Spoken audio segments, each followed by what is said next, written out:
Meu nome é Lilian Olá, então por isso o nosso nome sempre cumprimenta e nunca se despede. Então é sempre Olá.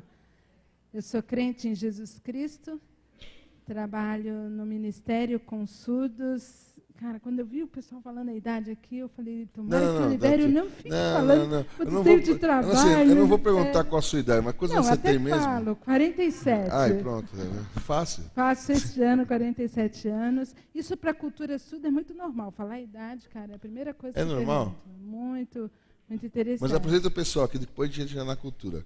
E aqui trabalho há 20 anos com surdo. Tem a Tainá. Ela é missionária e vocacionada, trabalha com surdos também.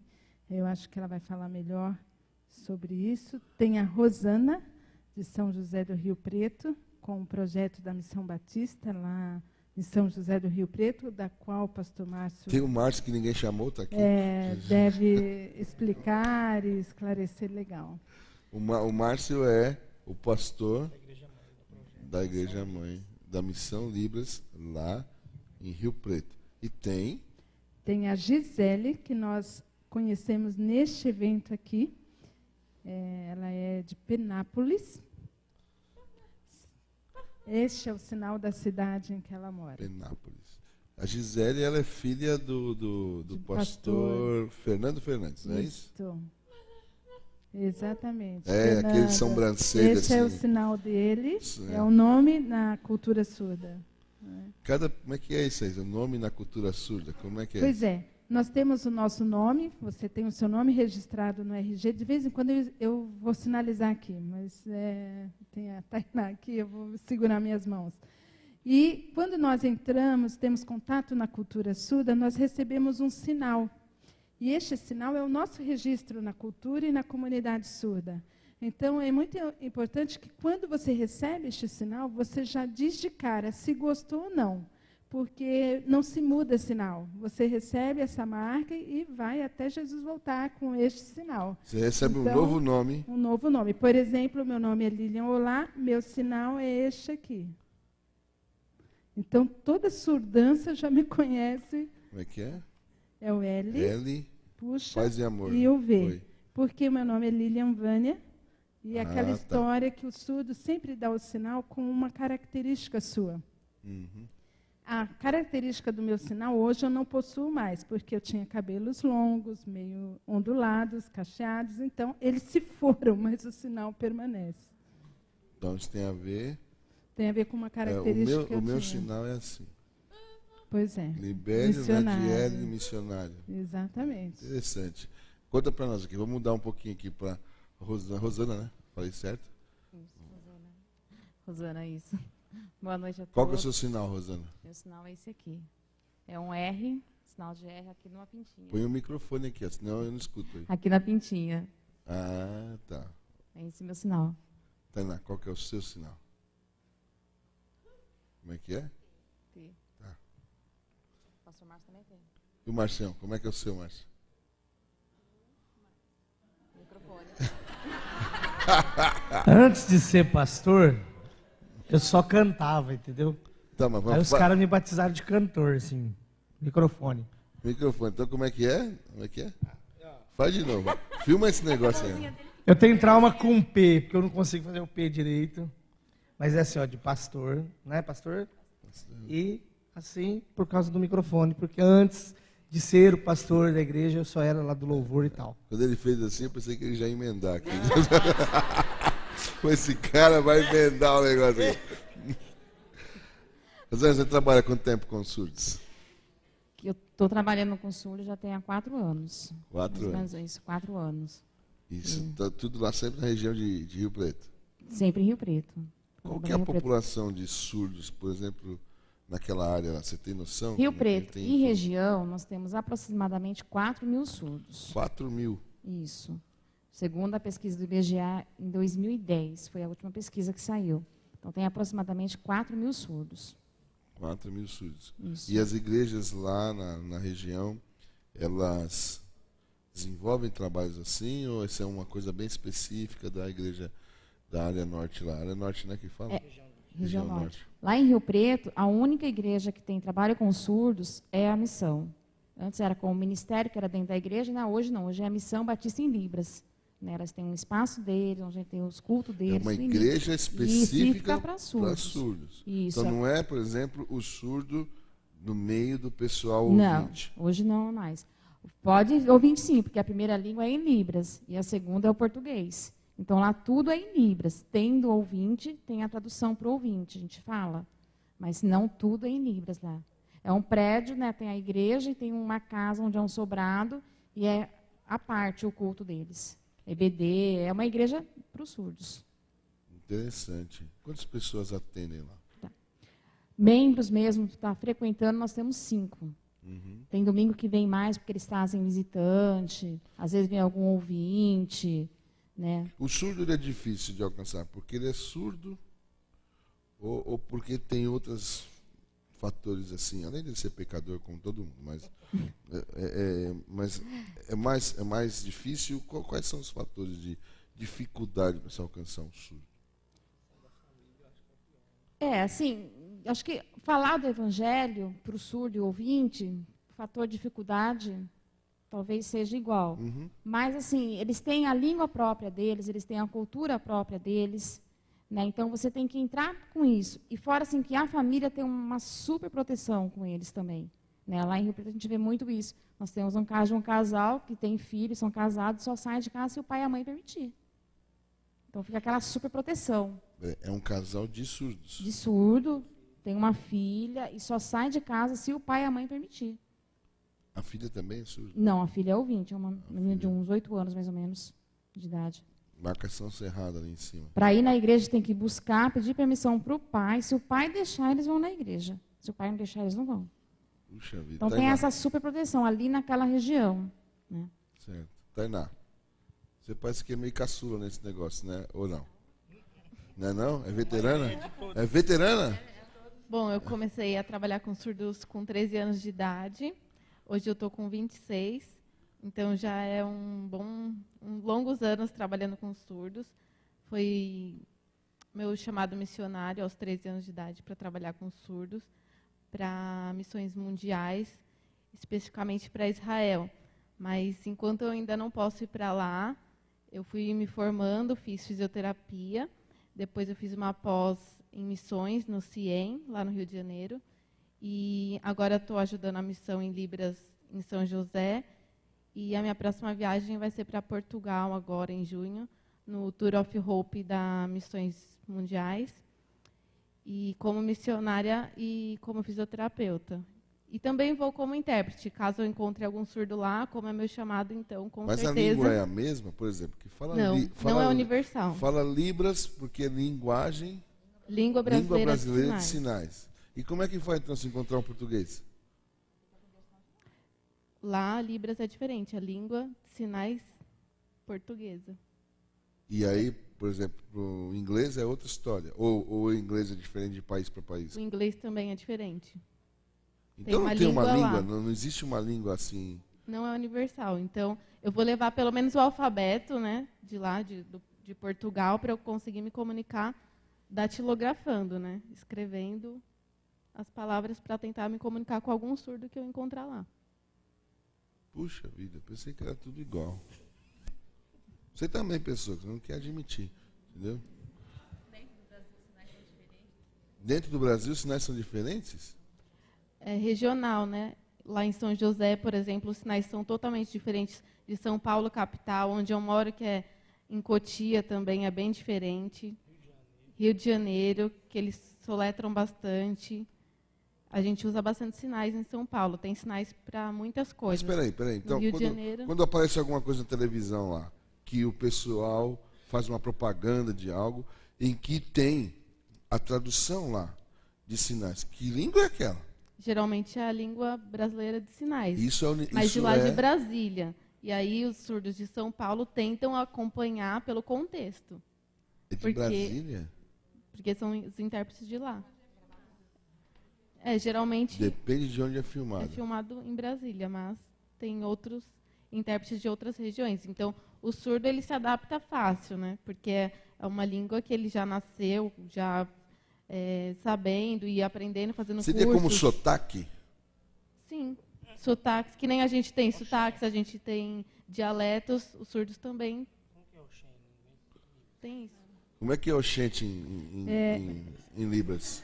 Tem o regionalismo, por exemplo, em São Paulo nós falamos mandioca, no Rio aipim e no Nordeste macaxeira. Na língua de sinais acontece o mesmo fenômeno, ao regionalismo. Porém, o que nós estamos falando de sinais diferentes, realmente são palavras diferentes com contexto. Exemplo, Tainá vai me ajudar, em Minas Gerais, pão é aqui.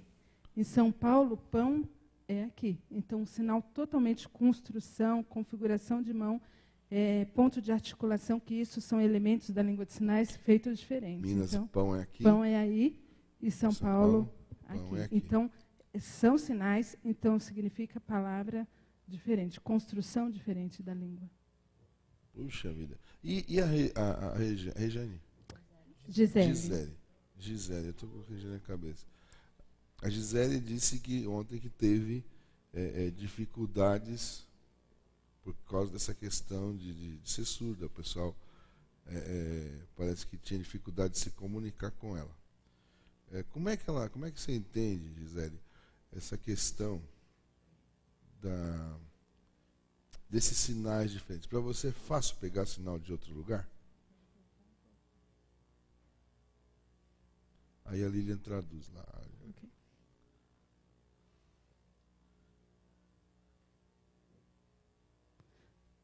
Bom, eu nasci no Rio.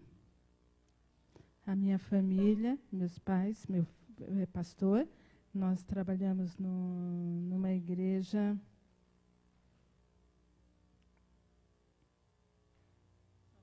em São Vicente, na região litoral. Eu era muito pequena, não tinha contato com a língua de sinais, muito pouco. E a igreja era bem pequena, era uma igreja batista. E sempre com muita dificuldade, mas eu tinha muita vontade. E eu, como surda, eu sabia alguns sinais, tentava tatear, tentava uma comunicação visual, olhava para a boca das pessoas, um monte de só movimentos. E aí eu conheci na escola uma outra pessoa.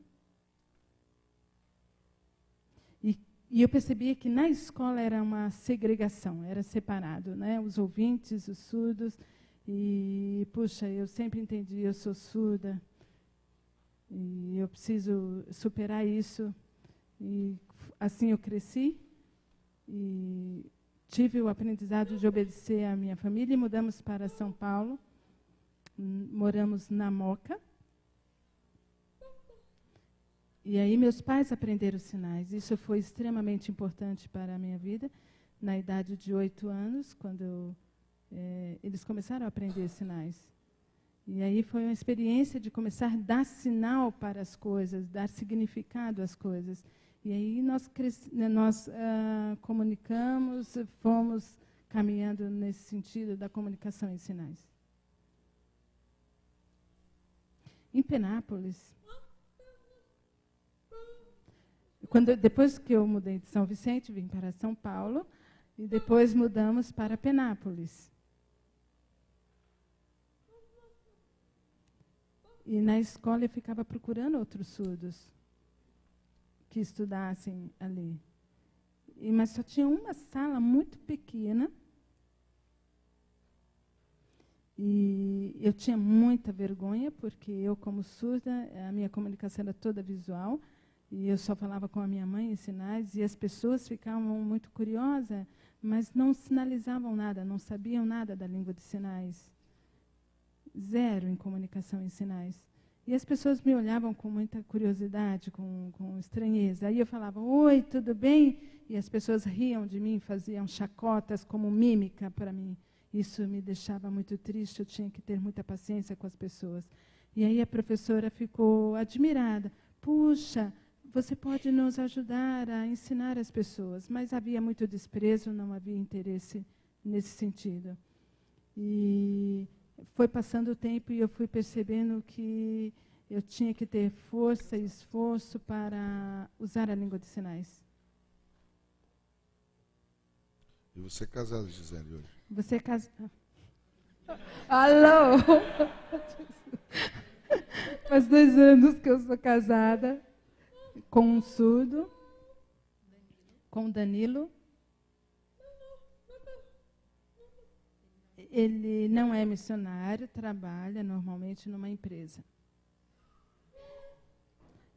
Nós somos da igreja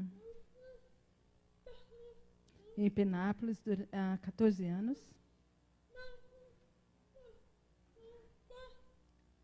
Tenho um trabalho missionário há 3 anos.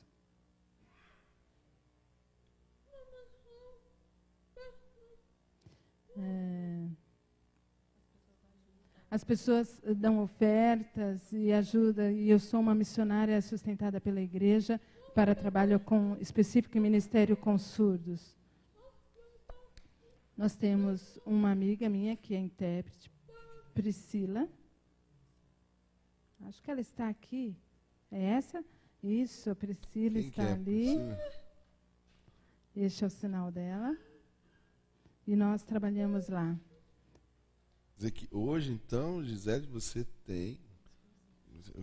Você hoje é missionária ajudada pela igreja. Aonde você chegou não tinha missionária.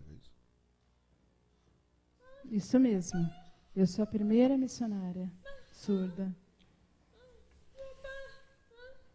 Quando eu tinha 16 anos, Deus me chamou para o ministério. Amém. E eu tive esse chamado, foi uma visão muito clara, e o meu coração fervia, porque o povo árabe, eu via o povo surdo árabe sendo evangelizado, e eu falava, puxa, eu não quero, mas só eu. Então havia um desprezo, um descaso para missões. E eu me arrependi com isso por conta dessa informação que eu tive da evangelização. E eu ficava procurando aonde eu poderia me capacitar.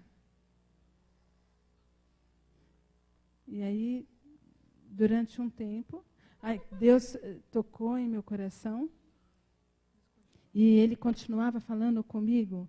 E trabalho, faculdade, nada combinava com o que Deus estava me chamando para um trabalho de missões. E só focava nisso. Eu olhava outras coisas, mas voltava com essa questão do chamado. E eu falava, mas que lugar, aonde, como, São Paulo, Brasil? Senhor, como que isso vai acontecer? E aí Deus me mostrou claramente. Minha mãe, meu pai como pastor Fernando. E eu falava, puxa, minha família está aqui. E falavam, você não precisa trabalhar em outro lugar. Você pode ser missionária aqui, obedecendo o chamado que Deus lhe deu. E aquilo encheu meu ser, eu fiquei extremamente emocionada, chorei muito. Meu coração disparava com aquela possibilidade. E eu falava, gente, quanto tempo eu desprezei de ver esse chamado. Foi um arrependimento genuíno, profundo. E dali em diante eu caminhei firme nessa vocação, nesse trabalho de missões. E o meu coração está em Penápolis. Tenho contato com surdos. E sirvo a Deus lá em Unida. E o trabalho está pequeno, mas nós estamos caminhando para que o trabalho de surdo é muito importante e ele continue. E também tem uma surda especial. Esse testemunho vale a pena ouvir. É uma surda cega. E ela é um trabalho bem difícil, desafiador. E que ela enxergava pouco, a sua visão estava bem reduzida, ela estava perdendo o foco, e aí ela desenvolveu a técnica do Tadoma, ou da Libras Tátil, e isso não tinha. E eu fui visitá-la na sua casa, e ela estava muito deprimida, profundamente deprimida, não tinha ânimo mais para viver, e eu falei, puxa, você é muito linda, seu cabelo é lindo, você é linda. E ela falou, puxa, você acha? aí nós começamos a desenvolver um trabalho de evangelismo, e eu não era missionária nessa época, eu apenas era uma cristã. E eu, olhando aquela situação, a falta de comunicação, como que eu ia conversar com uma surda cega? Ela pegou nas minhas mãos e nós começamos a desenvolver o Libras Tátil, e aí eu comecei a explicar as coisas, a vida, o amor de Deus a ela, e falei sobre Jesus para ela, e é como se os olhos dela abrissem. E ela começou a ter interesse, fazia muitas perguntas, e começou a ter um sentido para ela. E aí Deus abriu a sua mente, e ela creu em Jesus Cristo, aceitou Jesus, e aí nós começamos a caminhar, ir para a igreja. Eu falava, eu interpreto para você, não se preocupe. E aí, como que nós íamos fazer isso? E aí, às vezes, nós conseguimos pessoas para levá-la à igreja. E houve uma transformação de vida. Ela começou a sorrir, engordou, ficou com um corpo bonito, e foi se desenvolvendo. A vida dela tomou sentido, ela se batizou. E nós, junto com o pastor, junto com o pastor, eu entrei nas águas, caminhei junto com ela como intérprete, como um bebê, e fui com ela até o batistério. O pastor falava, havia um intérprete para mim, e eu, intérprete para com a surda. Isso foi a primeira experiência nossa, foi muita emoção. Eu agradeci a Deus pela experiência muito especial.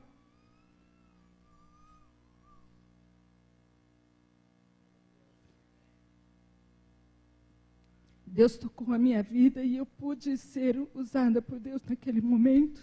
Isso encheu meu coração. Todos os surdos têm o mesmo direito que ouvintes. Nós precisamos de comunicação, nós precisamos conhecer a mensagem do amor de Deus. Amém. Precisamos... nós ensinamos, e eu sinto que as pessoas não têm tanta facilidade, eu fico em frente a ela,